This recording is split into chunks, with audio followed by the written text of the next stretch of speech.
Welcome everybody to another episode of Earth 2 Discusses the Falcon and the Winter Soldier. It's your boy Mo Crosby. Alongside to do this review with him is the man, the myth, the legend, KB, Trap God with the dad bod. How's it going, sir? What's good? How you feeling, fam? I'm good, man. I'm good. I'm chilling. So, episode 2 of Falcon and Winter Soldier, titled the Star Spangled Man. I mean, this is literally picks up from the last episode. We get to actually meet John Walker, who is named the new Captain America. We get to meet some of the Flag Smashers, or maybe the actual Flag Smashers. But again, in this episode, just like episode one ends, this episode ends with with a list of questions again, right? At least that's how it ended for me. Is that how it felt for you? Yeah, it definitely ended with a lot of questions for me. Right. So I'm sitting there like, who are the Flag Smashers? What is their motivation? What is really how did John Walker get into this? He's using a gun. Captain America never used a gun. Is it because he doesn't have powers? Well, Cap did have a gun In first the first Avenger. Avenger. Yeah, but he never I think he did use it. Yeah. But then he realized, that he was, and then moving past the first Avenger, he became independent of that. Ooh, and they did one thing in this episode that you had mentioned in the last episodes. I don't know if you remember it, but let me see if you do remember what you had said, and you kind of were like hoping that they touch on this episode. Well, hang on. Spoiler alert before we go any further. If you haven't watched the episode, pause, go watch the episode, come back. Right. Yeah. So about Isaiah Bradley. Huh? About Isaiah Bradley. Facts. Yeah. I was shocked that he went there. I was shocked all the way there. And they did it in where? What part of the country did they do that in? Right here, right where I'm at, Baltimore City. Of it. Hard. and this is what I think the MCU does well, is making these, because the Falcon and the Winter Soldier, for all intents and purposes, are like Captain America's like best friends, right? Which Red Hood and Dick Grayson, basically, if you want to look at it. So they're pretty big enough characters. They're not huge or larger than life characters like, say, Captain America himself, but they're pretty big characters, right? Like maybe B class characters compared to the rest of the Avengers. I'm talking about the MCU, not like Marvel.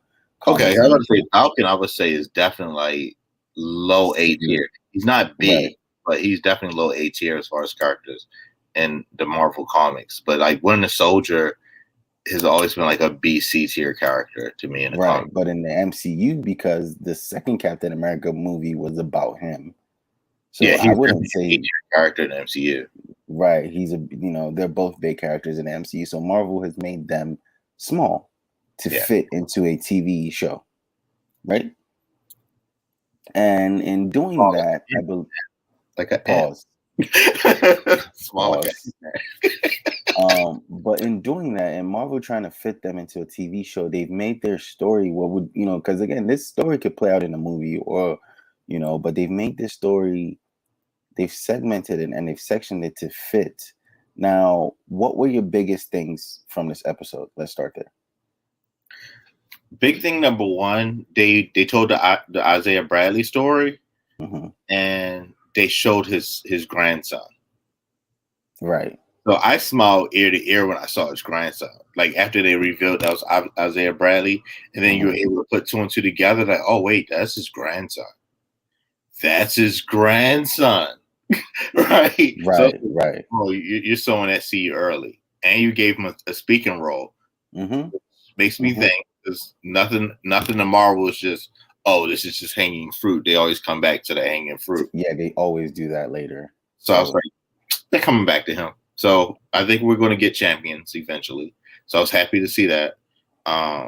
Another thing was the Flag Smashers. Well, before I go to Flag, I'll say it real quick. The Flag Smashers, you see how the network is ran, and they mentioned the Power Broker, which in the comics there's a character called the Power Broker. Right. The Power Broker is dope. He's super dope. And The Power Broker recently was in one of the Ant-Man storylines, like a big part of the Ant-Man storyline with this cat called Hinch, and it's a pretty cool storyline. Even if you don't like comics or whatever, like check it out. It's pretty cool. Like basically, you could get a henchman via app to help with anything, right? Right. So, and it's kind of funny with this app that they're using. They could get people in the middle of the street to put on these masks and do stuff, and they might not know what's going on. So I think it's kind of cool how they incorporate Power Broker into this. Okay. Well, the other important part or thread of the story, which is, I mean, ties into Isaiah Bradley, is the advent of multiple super soldiers. Yeah. And the fact that they're out. I mean, there's 8 of them, so you have to wonder, because I think the Power Brokers who they stole it from, did they steal his serum and split it, or did like what happened there? Because the text that the leader gets is, the girl that presents to be the leader, she gets a text that says, "You stole something from me, and I'm gonna kill you." Mm-hmm. So what did she steal? When did she steal it? How does that factor into the major story? But I guess their powers factor into the story because they have the super soldier serum within them, and that's important to tell because, well, the only other person that we know or in this universe that knows to have the only other 2 people or 3 people that we know to have the super soldier serum in them are Bucky, Captain America, and now Isaiah Bradley. What the only difference is with Isaiah, he didn't get to go on and be a hero. No. He was not Hydra. He was not a hero. He was an experiment. He was a soldier because they mentioned he was in Korea. Yeah, he was a soldier, and then he ended up, after getting the super soldier serum, he became like they locked him up and then experimented on him. Yeah, and then they locked him up. Yeah, I feel like they locked him up under false pretenses so that they could experiment freely on him, on this black man. And I'm reminiscent of. Go ahead, man. The Tuskegee experiments, which I talked about last week. Right. And I like that they're pulling on, again, Marvel is not afraid to kind of go there with it. I mean, it's not all the way there, but they're not afraid to go there with it. They went there with it with the police. I thought that was interesting. Oh, they went there. I didn't. Bothering you? Like, dude, we're walking together, chilling. Right? Like, do you see? Because what we're having an argument. That's pretty much it. So, how the hell can you ask me? And it's funny about that scene is you end up arresting the white man. Yeah, like, oh well, you have a warrant. Sorry, Mr. Barnes. Right. It wasn't even like an aggressive arrest. It was a sorry, Mr. Barnes. Like, after you handcuffed him from the front. Right. You pressed out Sam Wilson. You damn near reached for your gun to turn around and say sorry, Mr. Barnes. And then he gets to walk out of jail. 1, walk out of jail. 2, skip his parole, therapy, his government mandate. Dude, I had a big problem with that whole scene. So if you look at my wall, you can see I'm a therapist, right? Move your camera over because I can't think. I don't think they can see it. Yeah, look at that. Hold on real quick. I'm about to do something. Stay there for a second. All right, there we go. Boom, therapist. So anyway, I had a huge problem with that one scene because there was tons of HIPAA violations just to have that group therapy session, like just blurting out information right in the lobby with other people. I'm like, that's illegal. Like, that's a huge violation. You cannot do that. Like that, and like that just made my skin crawl. Like that whole thing. Like, yeah, no, you can't do that at all. Like, I don't care if he's court mandated. You can't blurt out somebody's business like that, the way how that was done, and then you're gonna force somebody into a therapy session. Like, yeah, no, that's not how that works. That's completely illegal. Like, this person's not even in agreement with your client is Bucky. So your primary objective is working with Bucky. If the therapy session was canceled by or called off, whatever, by the new Captain America or U.S. agent, which I'm going to continue to call it, then it's discontinued. You do your exit interview and that's it. Like, that was wrong. I did not agree with that. Yeah. Right. So now the question I want to ask you. So we've talked about most of the other storylines in the show. Now I think we need to talk about the Star Spangled Man or New Captain America or what USA. he's famously known by in the comics, U.S. agent. Do you think that they're gonna pull through and go all the way with that U.S. agent storyline? Yes, I think they're already doing it right now. Because they low key gave him a black wife, then they gave him a black partner. And did you see who his black partner was? So I'm looking at it like, Yeah, they're going all the way with it. Okay, how do you think they're gonna do it? So, mind you, I think he was somewhat sympathetic in the comics. Like, he and then he's going to do something very bonehead that's going to make you hate him. I'm guessing he's going to die by the end of this series, though. Yeah, I don't think, because I mean, I don't think he keeps the. Yeah, I think he has to die. The way it's looking, I think he has to go. But I don't think he's gonna go all the way. I think there's some way he's probably gonna die and then come back some way. I don't think they're gonna kill him.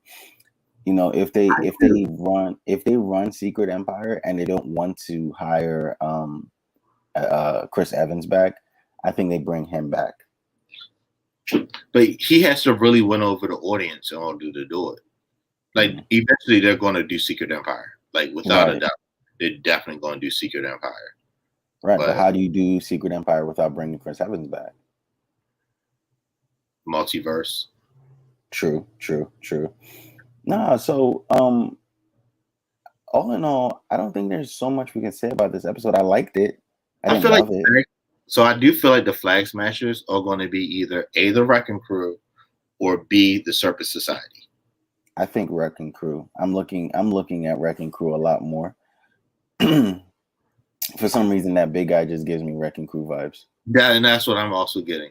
But the girl who leads them, she is fine. Let me tell you.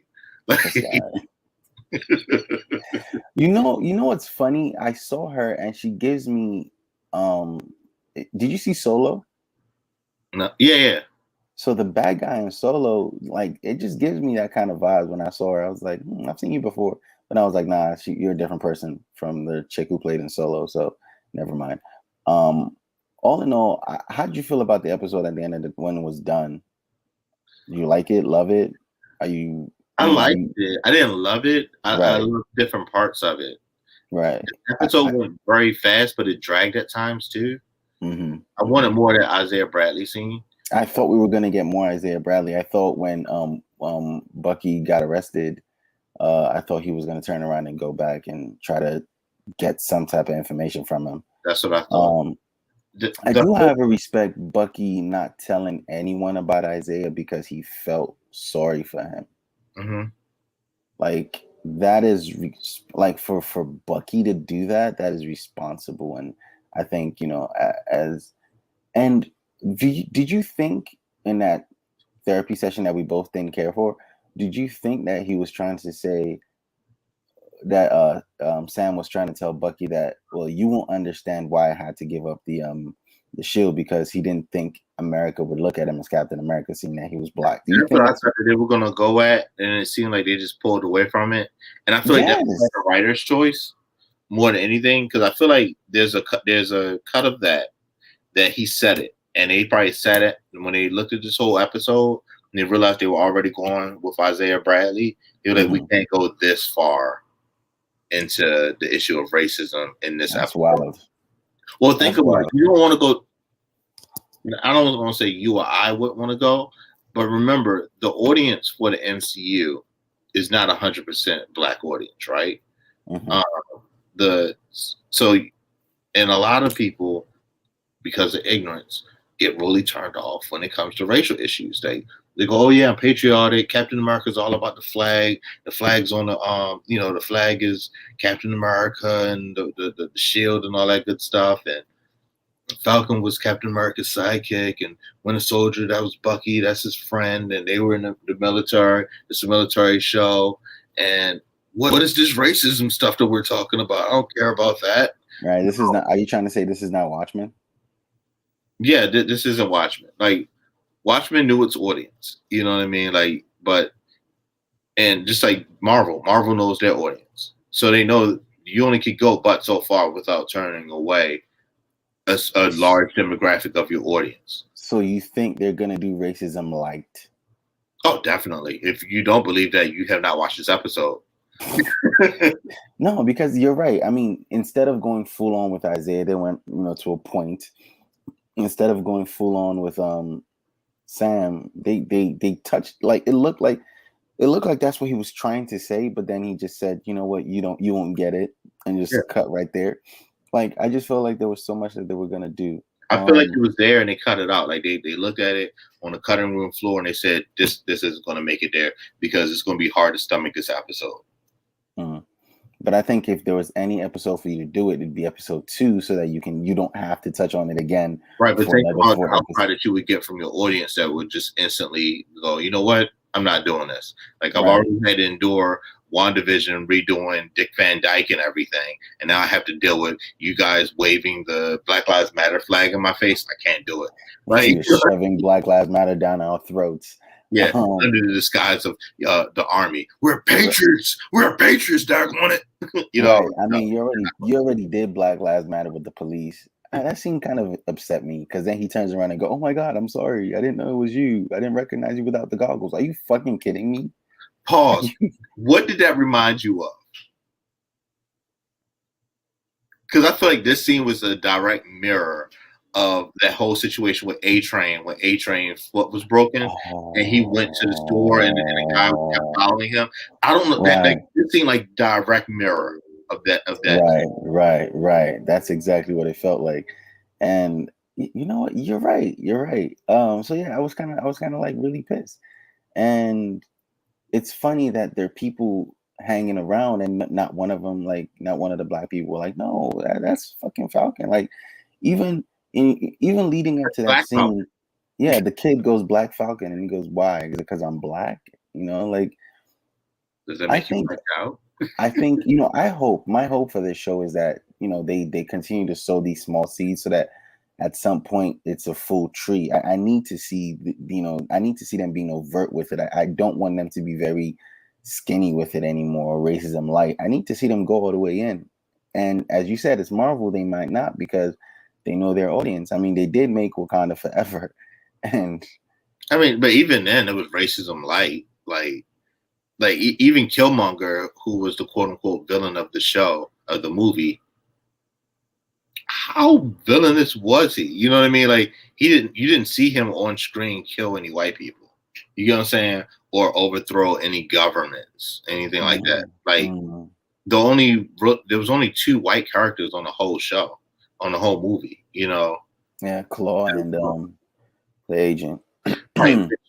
We could debate all day, but I still think that at the end of the day, T'Challa made the wrong decision. Like if your whole thing, your strength has been alienating yourselves from white ran imperial countries, just to agree with them to share your information because they realize, oh, you have something that the world doesn't have, and this could benefit the world. You kind of reversely did what was beneficial about you guys to begin with, which was keep an asset to yourself, because historically, that's what killed Africa. They had several assets. They tried to sell they tried to share the assets with the world through the ivory trades and everything like that, and then turned around and had their resources sucked out. So Right. it's history repeating itself. We could debate all day. I just don't think the movie ended the right way. I can agree with you on that. Anyways, back to Falcon Winter Soldier. Yeah. Again, liked it, didn't love it. My hope again is that they find a way to actually touch on the subjects they need to touch on, like really hard, and not try to pause, and not try to do like those little the soft taps. Like, now we need you to go in. I need them to go in. I don't feel like they're going in enough for me. I don't think they're going to go in like how they did with Luke Cage. Mind you, this is MCU. Luke Cage was Marvel Netflix. So I get there's 2 different things, but I don't think the show is going to go as hard as Luke Cage season 1 on the black issues. I just don't. I think that they're going to touch on it, like the issue with the loan office, and they'll talk about systemic racism to a degree, but I don't think they're going to go all the way in. Okay. Well, we'll see. We got 4 more episodes. So 4 more weeks. 4 more weeks have seen us. We'll be back again. Wait, before we cut off, there was something that Sam said inside the therapy session, right? Where he said, "I don't expect you, or I don't expect Cap. I don't expect Cap to respect my decision or to like my decision, but it's still my choice, something like that. Like, I'm paraphrasing what he said. In Yeah, the comic, that the similar thing happened when Sam was Captain America. Bucky was trying to figure out what was going on with this compound they had. It was like an insane asylum or something like that. That they used a cube to wipe the minds of villains and make the villain. What's her name? Oh, shoot! And I know the comics you're talking about too. Yeah, I read all of that before Secret Empire. Yeah, so mind you, all that led to Secret Empire, which is pretty interesting. But Sam basically said the same exact thing then, because Sam had did a press conference and he talked about the issue about racism, or it was something that was on the border of racism, whatever like that. And Cap was upset that Sam did it, which led to Cap not really talking to Sam like that. Like it severed their relationship because Sam spoke out about it, and Bucky was like the buffer between the two. Yeah, I definitely remember that. Because when I read that, I was like, this is interesting that Captain America would feel this way about something like this. It shows his what's the word I'm looking for? Not naive. It shows that he's super naive, or he's super ignorant, or he's just like his whiteness is showing. I think it was the ignorance of Cap in that situation, because Cap had the benefit of being captain of all of America, not realizing that all of America includes poor blacks. Yeah. You know what I mean? But Sam, his first responsibility is poor Black America, and then being a representative of all America, you know? And then Sam has that whole background of being in social work and everything like that, which they talked about a lot in the comics. So I thought that part right there mirrored. I was like, "Ooh, I see what Cedar just sold." But what I do like though is their kind of like buddy cop energy, friendship kind of thing. It's like they're frenemies, you know, like. Oh, but they're definitely not friends. And like this episode made it a point to show, like, yeah, we're not friends. Yeah, they're not. You know, they were cool because of Captain America, but that's about it. They're done being cool. He ain't here no more, so I don't really got to talk to you like that. Yeah. So, again, liked it, not loved it. I'm hoping and praying that they go in hard. But you know whatever we get, we'll be here to review it for 4 more weeks. Thank you very much, Kyle. We'll be back later today for Invincible, I believe, right? Yeah, I'm gonna check that out soon, and we'll be back for that. Right. So and hopefully I'll get in contact with my barber to get a haircut between now and then, because it's looking rough because the whole barbershop caught COVID. Right. That's probably why you need to talk to the flag smashers so they can grab you a vaccine. They were stealing them. Or that vaccine could be super soldier serum, which could turn into the wrecking crew or to the service society. One or the other. We'll see. All right. Thank you very much again for listening. Thank you for watching, and we will catch you on the next one. Peace.